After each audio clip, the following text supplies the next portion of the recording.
بالله من الشيطان الرجيم بسم الله الرحمن الرحيم وعليكم ورحمة الله وبركاته. Para pendengar dan peminat kaset yang tengah diputar ini, saya menyatakan rasa berbahagia, rasa syukur kepada Allah dapat menyampaikan dakwah saya ini sekarang dengan kaset. Moga-moga dapat tuan-tuan putarkan, tuan-tuan dengarkan ketika tenang-tenang dengan anak-anak di rumah, atau ketika naik mobil, di mobil-mobil yang dapat memasang kaset dalam perjalanan yang jauh, sehingga kecapean dan kepenatan dalam perjalanan pun hilang karena mendengarkan suara ini. Yang akan jadi cerita saya pada hari ini adalah apa yang pernah kejadian di zaman Nabi kita Muhammad sallallahu alaihi wasallam. Di dalam riwayat ada diceritakan bahwa pada suatu hari, kira-kira pukul 9 pagi sepenggalah matahari naik,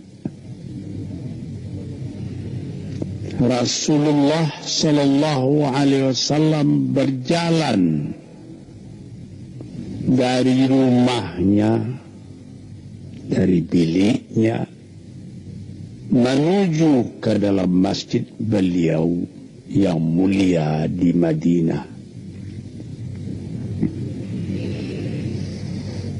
Ketika itu biasanya ada juga orang yang sembahyang di masjid, sembahyang sunat duha. Tapi umumnya masyarakat sudah keluar dari rumahnya pagi-pagi, bekerja menurut bidang masing-masing. Yang pergi bertani, yang pergi berniaga, yang pergi mengembalakan unta atau kambingnya. Tinggallah beberapa orang saja. Beliau lihat di sudut masjid ada satu orang pemuda sedang duduk tafakkur termenung. Mukanya kelihatan muram saja, menunjukkan kesedihan yang terpendam di dalam hatinya. Rasulullah mendekat kepada pemuda yang tafakkur itu. Setelah dilihatnya Rasulullah datang, dia pun menengadahkan muka.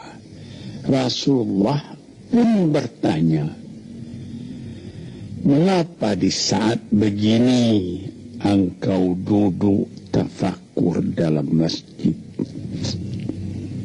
dan wajahmu kelihatan ada menampakkan kesedihan atau muram durja? Apakah yang engkau derita sekarang ini?"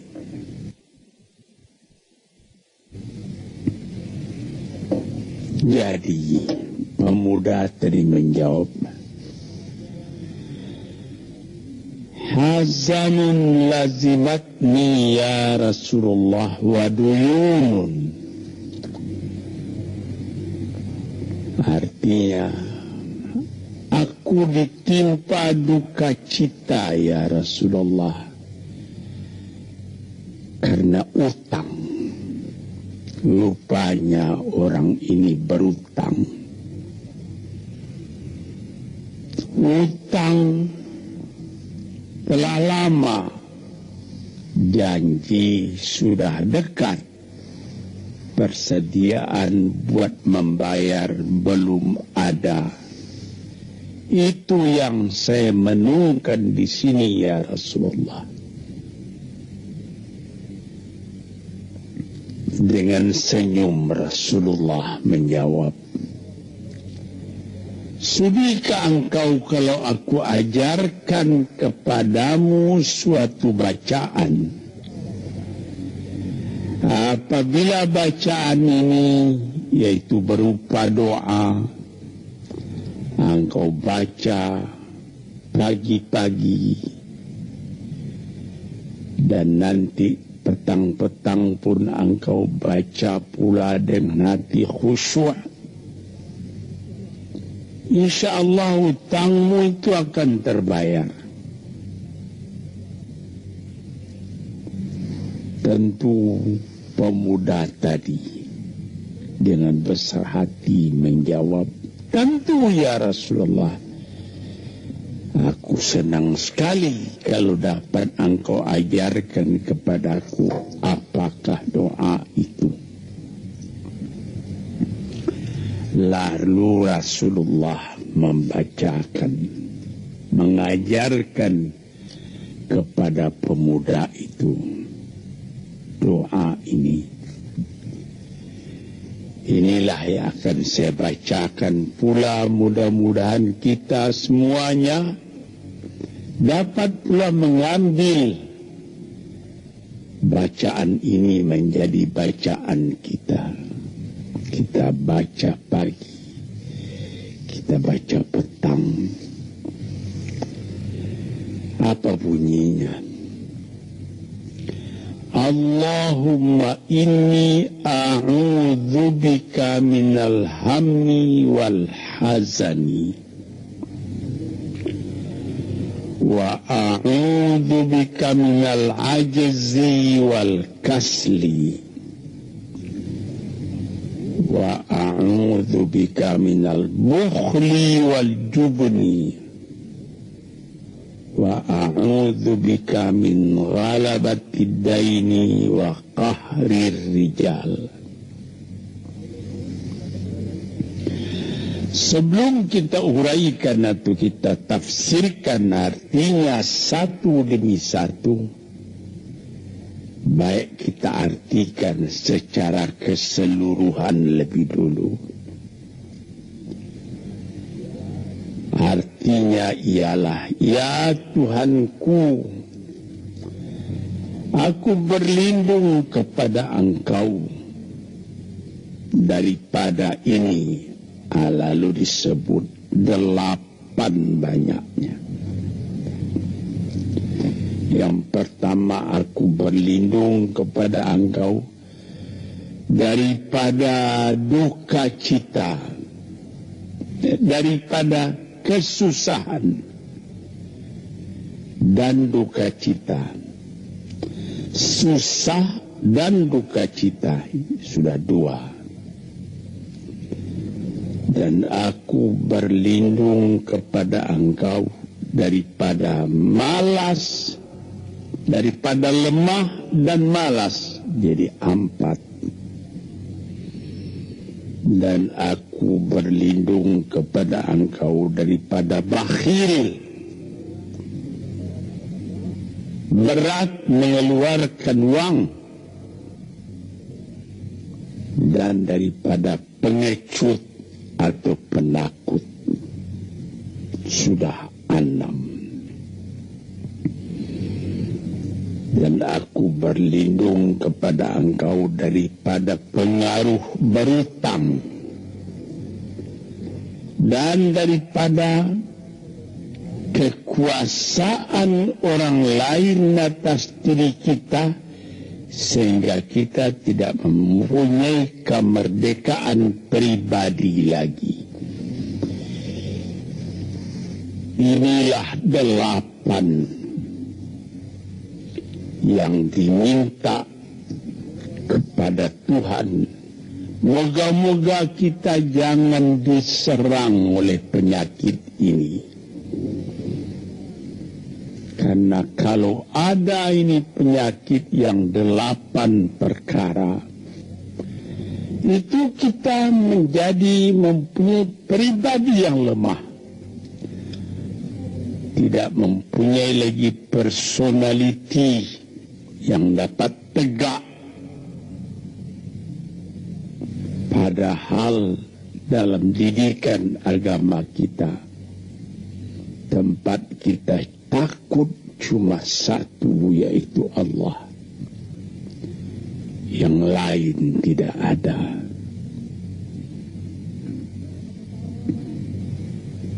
Yang pertama, susah. Apabila orang telah susah, pikirannya pun sudah tertumbuk. Jalan untuk maju tidak ada lagi. Padahal dalam kehidupan itu, manusia tidak akan berjalan di atas jalan yang datar saja, yang bertaburkan kembang. Kehidupan itu mendaki, menurun, melereng, berenang, melawiti ombak dan gelombang. Itu pasti dalam hidup. Apa yang disusahkan? Kusut. Tak ada kusut yang tidak selesai. Keruh. Tak ada keruh yang tidak jernih. Apabila pikiran kita telah susah lebih dulu, maka gelaplah jalan yang kita tumpuh ke muka dalam kehidupan tadi. Yang kedua, kita disuruh berlindung kepada Allah daripada duka cita yang menyebabkan orang duka cita itu memang banyak. Misalnya kehilangan barang yang disukai, kematian orang yang disenangi, bahaya yang datang dengan tiba-tiba, orang yang ditunggu sudah lama tidak datang, barang yang dicari tak bertemu, dan lain-lain sebagainya. Lalu tumbuh hazan, duka cita.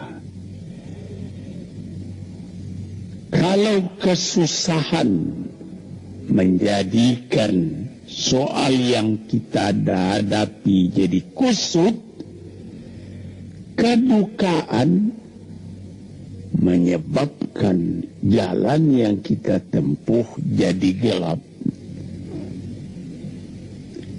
Nah, ini dua hal yang bisa menghambat, menjadi rintangan bagi manusia di dalam kehidupannya.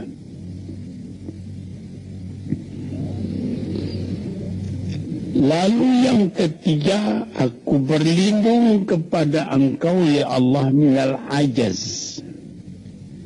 Lemah. Lemah apa? Lemah fikiran. Tidak ada energi lagi.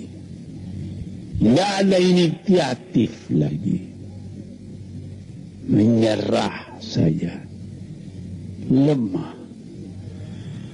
Belum dihadapi suatu soal, hati lebih dulu sudah lemah. Merasa itu soal terlalu besar.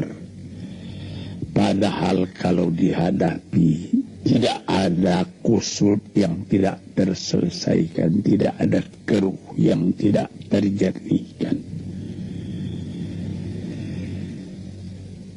Yang lebih berbahaya lagi, yang keempat, apa? Malas. Kalau sudah malas, apa yang akan dikerjakan lagi? Kita duduk saja termenung-menung dalam kemalasan. Lalu angan-angan banyak, cita-cita mati. Angan-angan hendak terbang, padahal sayap tidak ada. Angan-angan hendak mempunyai ini, hendak mempunyai itu, hendak mempunyai Mercedes-Benz, hendak mempunyai rumah besar, tapi ikhtiar tidak ada.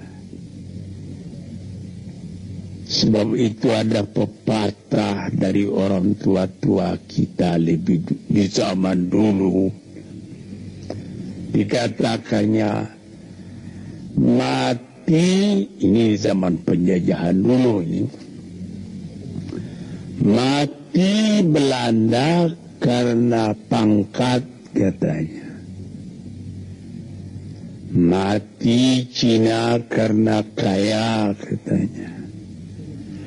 Mati Keling karena makanan, katanya. Mati Melayu atau Indonesia karena angan-angan. Ini dia. Angan-angan karena malas saja, berangan-angan, tapi malas. Jadi tidak jadi. Dan itu membentuk juga kepada diri kita. Orang pemalas itu jalannya lunglai saja, matanya muram saja, tak jauh dia memandang. Nah, ini penyakit. Itu 4 penyakit. Lantas dikatakannya lagi yang nomor 5 dan nomor 6, wa a'udzubika minal bukhli wal jubni, dan aku berlindung kepada engkau daripada bakhil dan pengecut. Ini lebih berbahaya lagi. Dikumpul-kumpulnya harta banyak-banyak, maksudnya tadi hendak menguasai harta itu. Lama-lama dengan tidak disadarinya, harta itulah yang menguasai dia. Dia menjadi bakhil. Siang malam tidak ada kesenangan, cuma sibuk cari uang, cari uang, cari uang. Kemudian simpan banyak-banyak. Gunanya ya cuma mengumpul itu saja.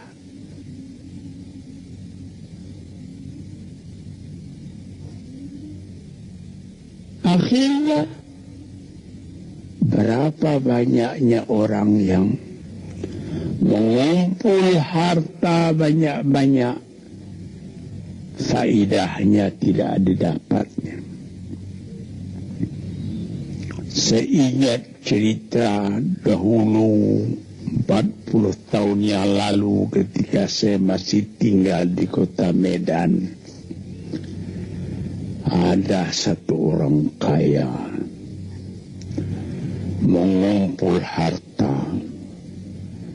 Terkenal dia kaya di Medan, beberapa buah rumah, puluhan rumah yang dipersewakannya. Dan ada lagi harta-harta yang lain.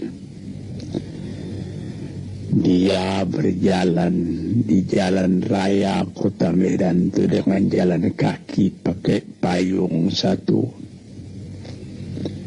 Padahal orang sudah mulai membeli mobil. Entah Cadillac lah, entah Chevrolet lah. Model-model yang terkenal sebelum perang. Anaknya mengambil faidah dari kekayaan ayahnya. Dia beli mobil dengan uang ayahnya.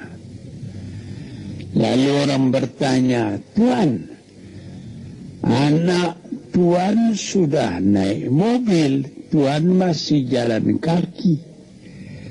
Apa jawab si bakhil tadi? "Saya anak orang miskin, anak saya anak orang kaya," katanya. Nah, inilah orang yang bukan lagi mencari harta buat menguasai harta itu, tetapi dia mencari harta buat dikuasai oleh harta itu.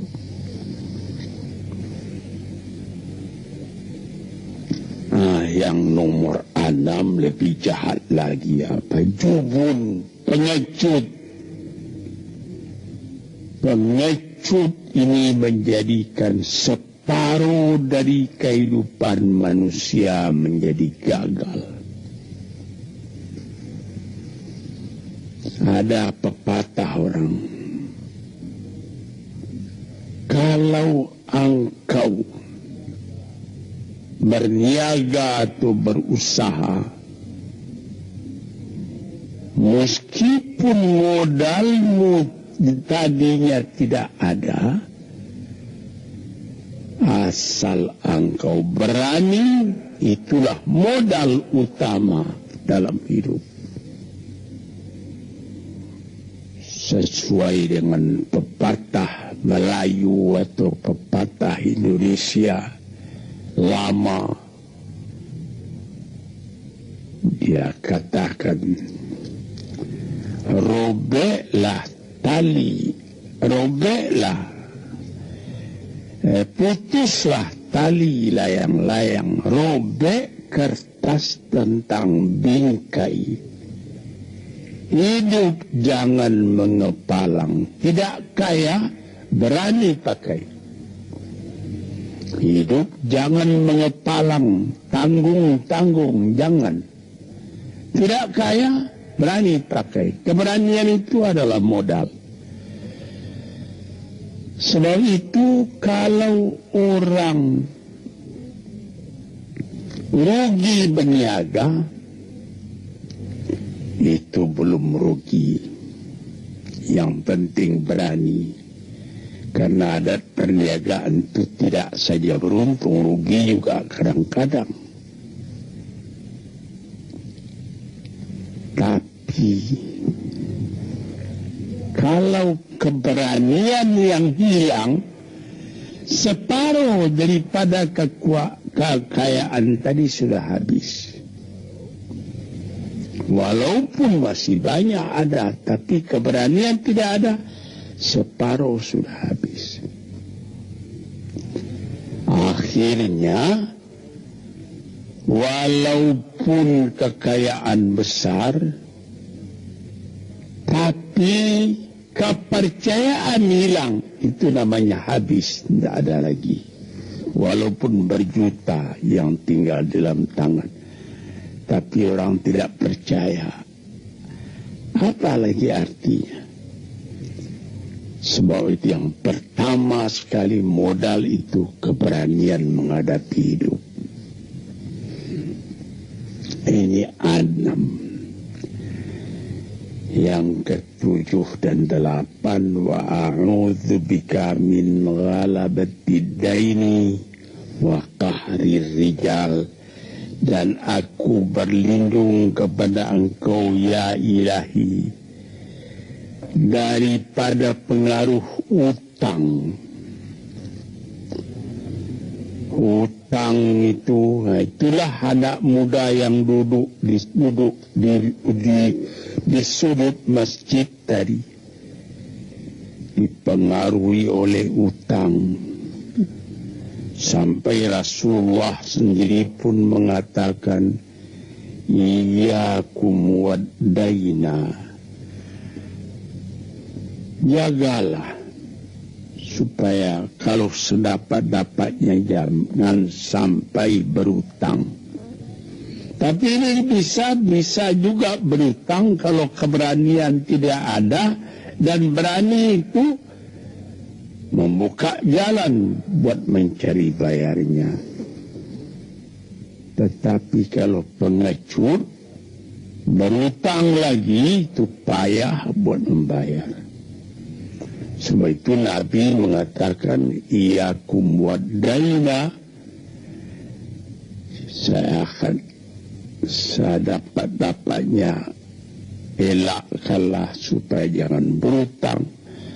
Fa'innahu hammun bil laili wa mazallatun fin nahari. Hutang itu susah pada malam hari, mata tidak mau tidur. Dengan apa timbangan hutang tadi, berapa hutang, berapa yang akan diterima, sehingga mata tidak mau tidur malam itu memikirkan hutang. Akhirnya mazallatun fin nahari, kalau siang hari badan berasa hina, tak berani keluar dari rumah. Kota Jakarta yang begitu besar, bersilang siur, jalan-jalan raya, jalan Tamrin, Diponegoro, Imam Bonjol, Cut Mutia, dan lain-lain nama jalan. Ada orang yang jalan itu bertambah lama, bertambah kecil jumlahnya. Kalau orang lain mempunyai 100 macam jalan, dia paling tinggi cuma 2 saja jalan yang dapat jalani. Jalan dari rumahnya ke tempat yang tertentu. Yang lain dia tidak berani. Kenapa? Karena ada tempat dia berutang. Jadi dikatakan dalam hadis itu, orang berutang malam tak mau tidur, siang malu semua orang. Takut akan ditanyai, takut akan dicari. Ataupun dia berbenam di rumah, datang orang menunggu piutang. Dia bilangkan kepada pembantunya atau kepada anaknya, katakan bapak tidak di rumah. Anak yang tolol atau pembantu yang tolol menjawab, mana bapak? Dia bilang, dia suruh bilangkan bahwa bapak tidak ada di rumah. Kata anak tadi, bertambah susah. Lantas yang nomor 8, wa qahrir rijal. Kita tidak mempunyai lagi kemerdekaan diri buat menyatakan perasaan kita, karena kita segan kepada orang. Kita terlalu banyak berutang budi kepadanya. Kita terlalu banyak mendapat hadiah daripadanya. Kita terlalu banyak dan lain-lain. Sehingga mulut kita jadi tertutup, tak dapat bercakap lagi, ditekan oleh hutang budi kepada orang tadi. Kemerdekaan diri tidak ada lagi. Inilah 8 perkara yang ditunjukkan oleh Nabi Sallallahu Alaihi Wasallam kepada pemuda yang duduk tadi. Dapatlah kita mengambil pedoman dalam kehidupan kita sendiri, bahwa yang amat penting lebih dahulu ialah kemerdekaan jiwa. Kalau sekiranya di dalam negara yang telah merdeka kita sama sekali menyorakkan, meliuk lambaikan kemerdekaan di mana saja kita pergi, tapi banyak orang yang lupa negaranya telah merdeka, dirinya sendiri telah menjadi terjajah. Bukan Belanda, karena Belanda sudah lebih 30 tahun pergi meninggalkan negeri ini.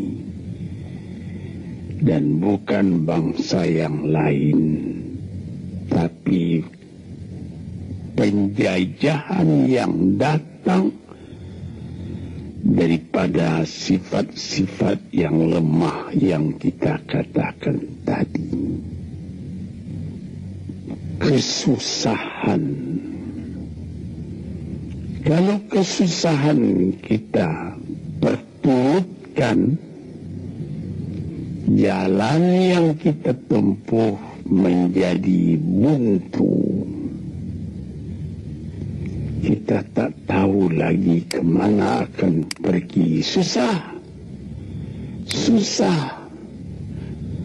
Pagi susah, malam susah.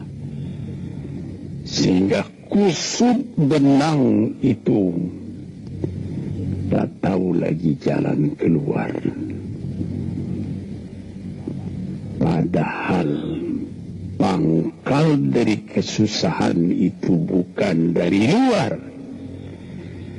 tapi dalam jiwa kita sendiri, dalam dada kita sendiri. Yang kedua, dikatakan duka cita. Saya teringat kepada satu pantun Melayu atau pantun Indonesia. Dikatakannya,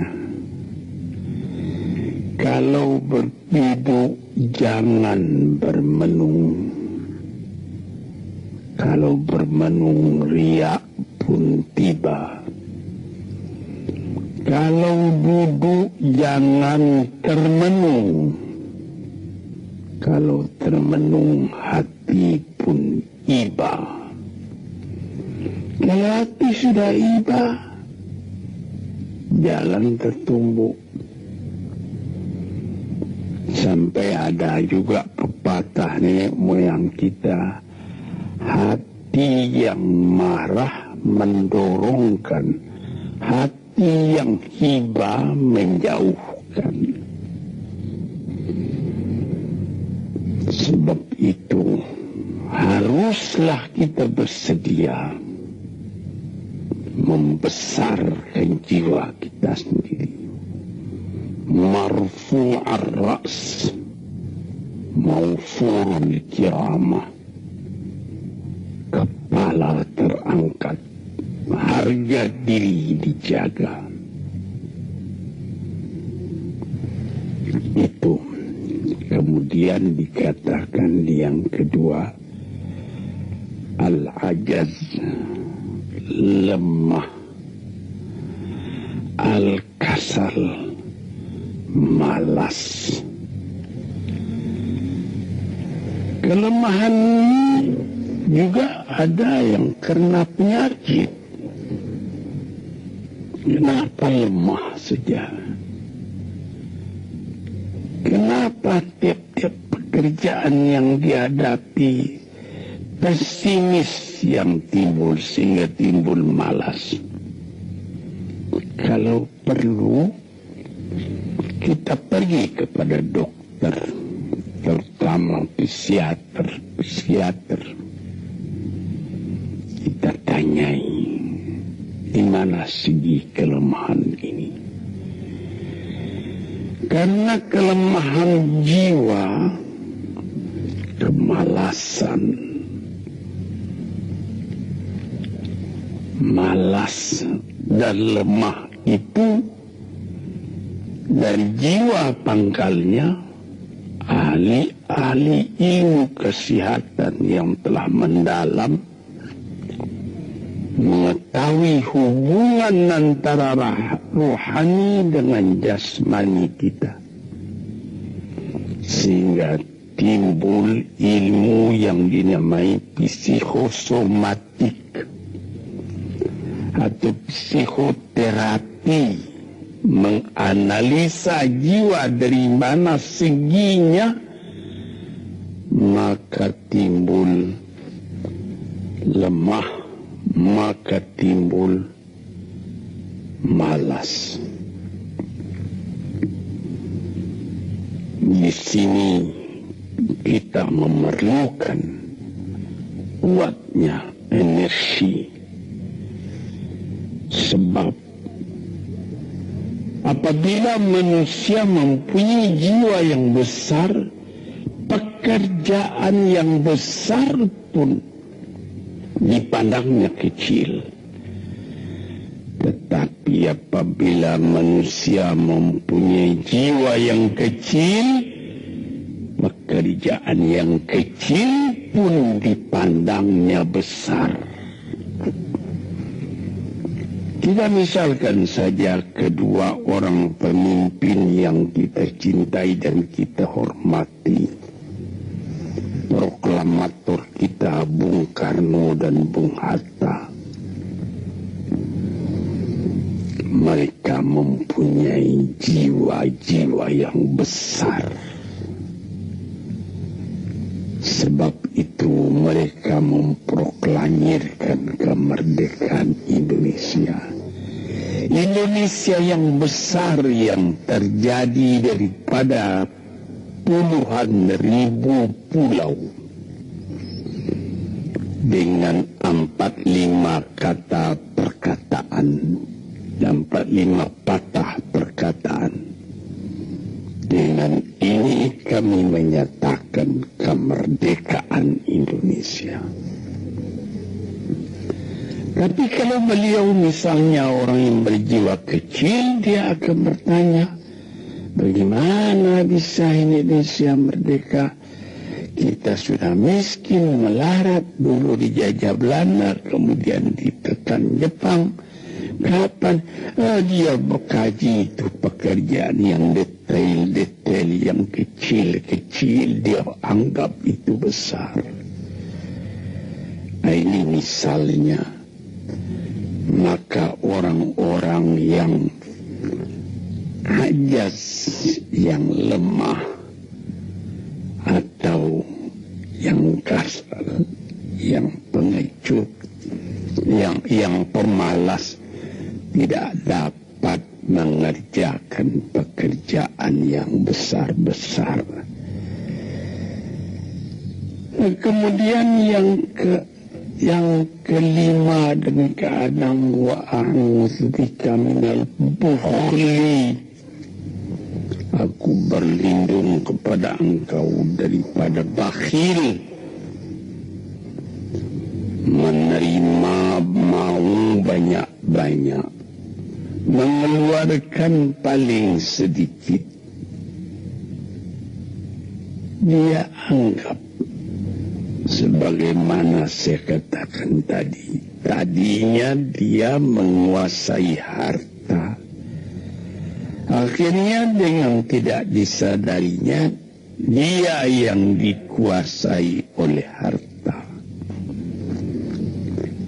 Akhirnya orang yang begini karyanya cuma mengumpul-ngumpul harta saja. Kumpulkan harta banyak-banyak, kemudian Tuhan memanggilnya kembali ke akhirat, mati, tidak ada harta tadi yang dibawanya. Tinggal menjadi perselisihan di antara anak dan cucu. Di hari-hari yang pertama, anak tadi menangis. Ayahnya telah mati. Tapi di hari yang kedua dan ketiga, dia tidak menangis lagi. Dia berpikir, di mana kunci ditaruh ayah? Di mana simpanan ayah? Berapa peninggalan ayah? Lalu dia berkelahi. Anak tadi.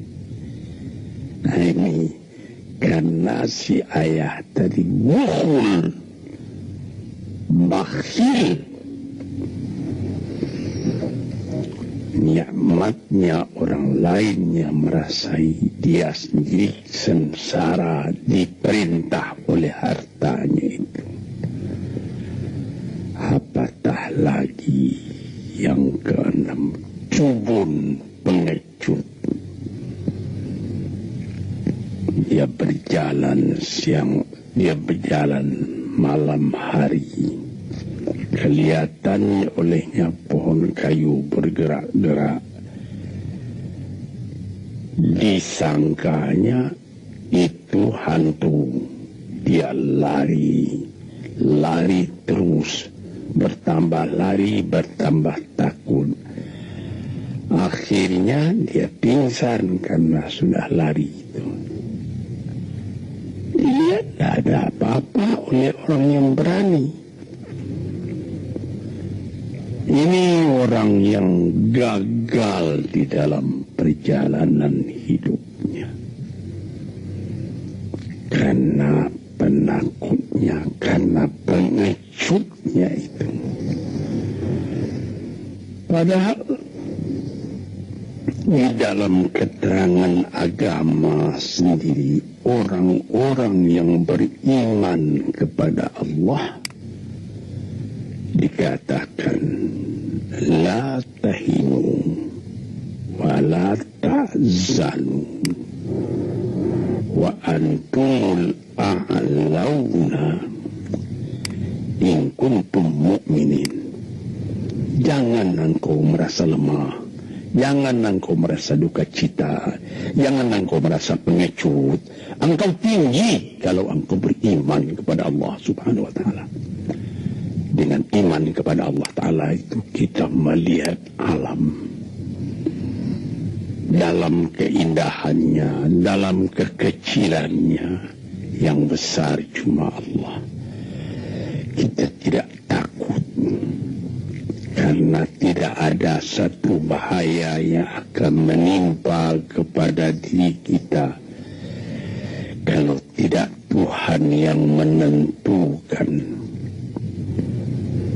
Ini pokok tuan-tuan para pendengar kaset yang saya muliakan. Kemudian di nomor 7 dikatakan kita berlindung kepada Allah daripada pengaruh hutang. Alangkah kecilnya jiwa orang apabila dia telah berutang kepada orang lain, dengan budi kepada orang, walaupun sudah jelas perbuatan orang itu salah misalnya, kita tidak berani lagi menegur. Katakan yang benar itu walaupun pahit sekalipun. pengaruh manusia, sehingga kita tidak berani lagi menyebut apa yang benar itu. Padahal di dalam hadis dikatakan qulil haqq walau kana murran, katakan yang benar itu walaupun pahit sekalipun. Kelihatan berkelap-kelip, matahari pun kelihatan bercahaya, dan dia sudah melihat kehidupan ini dengan mata yang terang. Kemudian dia bertemu dengan Nabi. Ya Rasulullah, saya mengucapkan terima kasih. Penyakit tak ada pada saya lagi. Utang saya sudah terbayar, dan saya akan memulai hidup yang baru. Inilah jawab dari pemuda tadi. Dan inilah jadi pedoman pula bagi kita kaum muslimin. Kalau kita terjadi pada diri kita beberapa hal, salah satu dari yang 8 perkara itu, baca doa ini pagi, baca doa ini petang, lalu berusaha, jangan cuma berdoa, berusaha, berdoa dan berusaha. Allah akan membukakan kepada kita pintu rahmatnya, memberikan nikmatnya yang berlipat ganda, sehingga segala sesuatu yang di kiri kanan kita menjadi kekayaan, menjadi inspirasi buat maju ke depan di dalam kehidupan ini. Bapak-bapak, saudara-saudara, pendengar kaset yang saya muliakan, moga-moga pengaruh dari hadis ini, daripada doa ini, masuk ke dalam diri saudara, dan saudara menjadi orang muslim dan merdeka yang sejati. Sekianlah pandangan saya, moga-moga ada manfaatnya bagi para pendengar dan peminat kaset yang tercinta.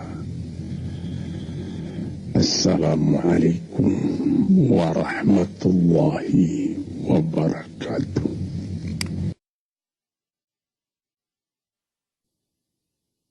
أعوذ بالله من الشيطان الرجيم. بسم الله الرحمن الرحيم. الحمد لله رب العالمين. الرحمن الرحيم. مالك يوم الدين.